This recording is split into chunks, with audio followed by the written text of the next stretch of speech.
I'm going to help you avoid making some of those newbie video mistakes that we all make. And by we, I mean me. For those of you who are new to me, my name is Holly G.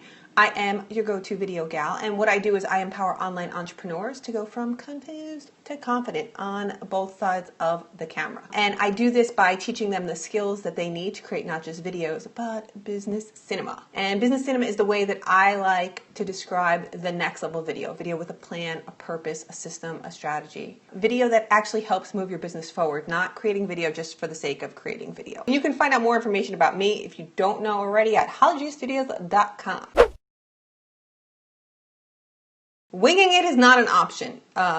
Leave winging it to the birds because you're creating business cinema, right? We just talked about that, creating videos that actually serve your business, videos with a plan, a purpose, a system, a strategy. So you're not just going to turn the camera on and wing it, because who does that serve? That doesn't serve anybody, because you're not going to be prepared. You're going to be rambling. Your audience is not going to necessarily, you want to be succinct. You don't want to waste people's time. So if you don't know what you're going to talk about before you hit record and you start just like winging it and you wind up going off on a tangent, that wastes people's time, and nobody really wants to have their time wasted. So respect the time of your viewer. Don't wing it. Have a plan, a purpose, a system, and a strategy when you go to create your video content.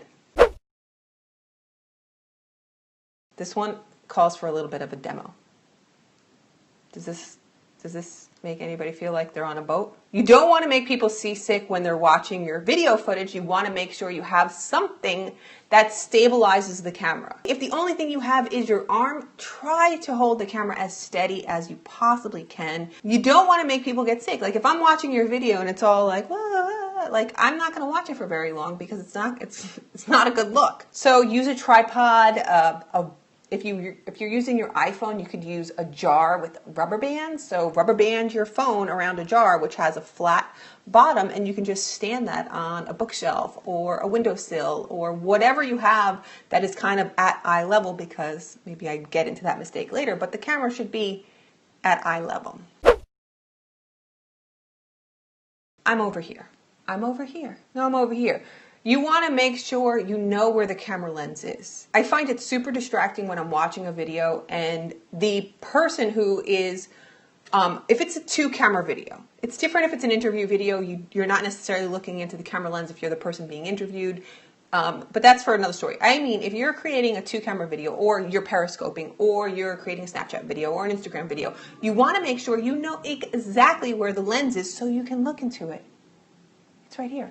Because if I'm looking over here, it creates this unconscious disconnect with the audience, where you're like just disconnected because you feel like it's like standing in front of a person and having a conversation with them, but not looking at them in their eyes, but like looking at the top of their head or looking at their chin. It's distracting, it's weird, it's uncomfortable. So it's the same sort of thing. When you're creating these videos, you're speaking to the person who's watching on the other side. You all are sitting watching on your device or in a room with maybe other people, but they're not watching. So when you're watching, you're talking to the individual person. You're looking at the individual person. It's like a conversation. Is that JAMBI from Pee-wee's Playhouse? Okay, so this basically means if you're shooting on a black background, do not wear a black shirt. Because what's going to happen is, imagine this background was black, right? And you have me here with this big dark black shirt. This is all black. It's going to look like I am just a floating head. And that's not a good look. That's weird. It's strange. Same thing with white on a white background, green on a green background, or if you're using green screen, you probably shouldn't be wearing green. But all that same sort of thing. Like, be conscious of your background and your wardrobe. They should not be the same color, because it's going to look strange if you don't have the lighting. I mean, there's a time and a place, don't get me wrong, but you have to know the rules before you break the rules. When you're recording your videos, you want to make sure the light source is in front of you, not behind you, where you look like a shadowy Grim Reaper, because the camera is compensating for the light that is behind you, so it's making you appear very dark and shadowy and Grim Reaper-y. You don't want to look like the Grim Reaper in your video. The only way to compensate, or the way that you would if you had the light behind you, if you couldn't avoid having the light behind you, you need to have even more light in front of you. So that would be either be an additional window or light source or other lighting to make you brighter than the light that's coming through whatever window or light source is behind you. You've all seen those videos where the person is super dark, the background's super bright, and it doesn't make sense. Basically, what I mean is it's crucial that when you are filming, you want to make sure the camera is not down here like this. This is not a good look. Nobody wants to look. This, first of all, this is a terrible, terrible angle for, it's just not a good look. And this is not a good look, right? Not a good look. So you want to make sure you keep the camera at eye level. You don't want it too high, you don't want it too low, you don't want people looking up your nose, and you don't want people looking down on you. So it's critical that you make sure the camera is at the appropriate level. You can tell I was having fun when I created these titles.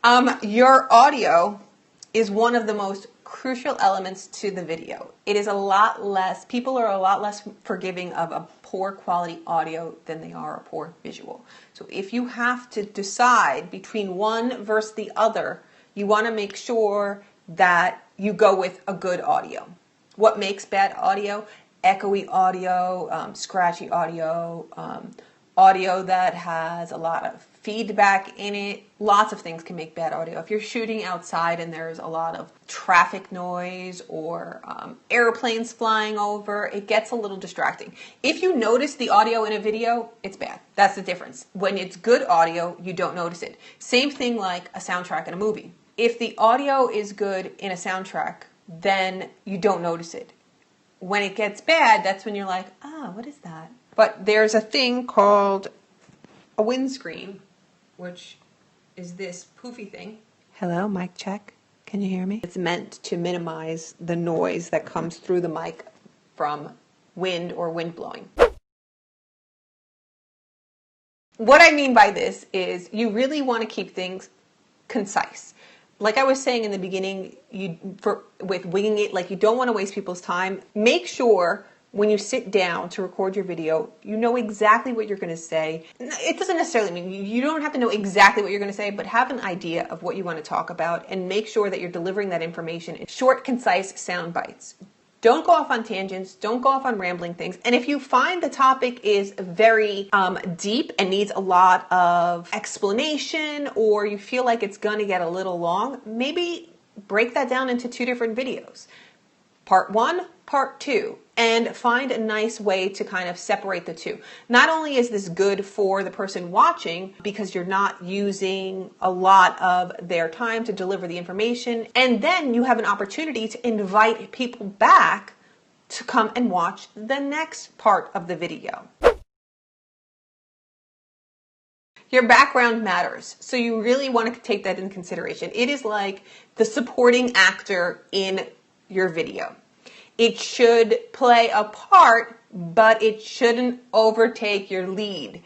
Meaning, like, there's nods and notes to film, video, things that lend themselves to my brand behind me. We have a softbox light, we have a star, you know, the slate, some film canisters, but they're not taking away or distracting the viewer, I hope, from what I'm actually saying. I'm still the star of the video. My background, however, is there to be a supporting actor. You don't want it to distract people, and everything that's in the background should be there for a reason. It will help you deliver your message and create your brand persona by, you know, what you have going on in your background. Before you start recording, you always want to make sure to look in all 4 corners of your video. Make sure nothing's popping in that shouldn't be there. Can you see a hamper? Are the kids' toys on the floor behind you? Great if that's part of the story of your supporting actor, but if not, make sure you pick them up and move them off to the side so they're not in the video. And I'm not talking about the kind of light that hangs over your head and makes you look like you're filming a horror movie.